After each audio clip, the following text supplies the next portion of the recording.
Cilat janë simptomat dhe shkaqet e kortizolit të lartë?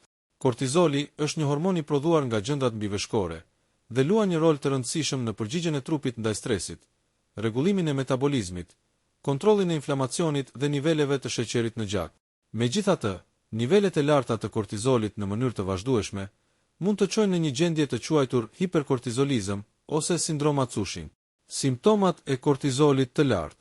Kur kortizoli qëndron i lartë për një periudhë të gjatë kohe, mund të vërehen këto simptoma: shtim në peshë, sidomos rreth barkut, fytyrës, fytyra në fomë hëne dhe qafës, akne dhe lëkurë e yndyrshme, plakje e parakohshme dhe hollim i lëkurës, lodhje kronike dhe ndjesi e vazhdueshme stresi ose ankthi, pagjumësi ose çrregullime të gjumit, dobësi e muskujve, veçanërisht në këmbë dhe duar, rritje të nivelit të sheqerit në gjak dhe rrezik për diabet, rritje e presionit të gjakut, ndryshime të humorit, depresion ose nervozizëm, rritje e oreksit dhe dëshirë për ushqime të ëmbla, menstruacione të çrregullta ose infertilitet tek gratë, rënje e dëshirës seksuale.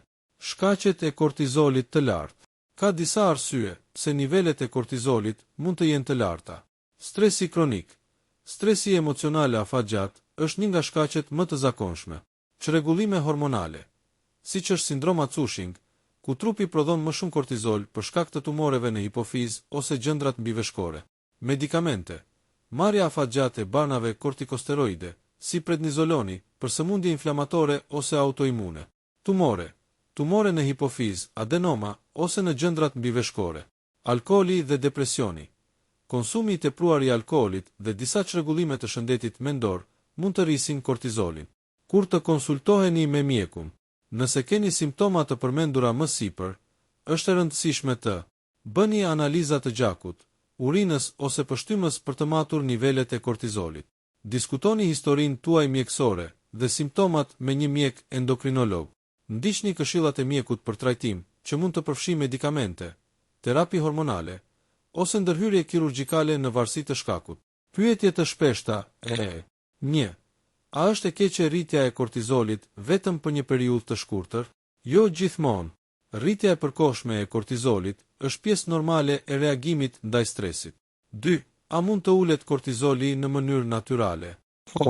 Aktiviteti fizik, meditimi, ushqimi i shëndetshëm dhe gjumi i mirë ndihmojnë në uljen e kortizolit. 3.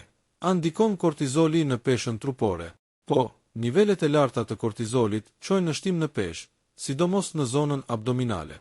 Mesazhi përfundimtar. Kortizoli është i rëndësishëm për funksionimin e shëndetshëm të trupit, por kur qëndron i lartë për shumë gjatë, mund të sjellë pasoja serioze për shëndetin. Mbani nën kontroll stresin, bëni kujdes me barnat që merrni dhe kontaktoni mjekun nëse vëreni simptoma të pazakonta. Shëndeti fillon nga kujdesi për veten.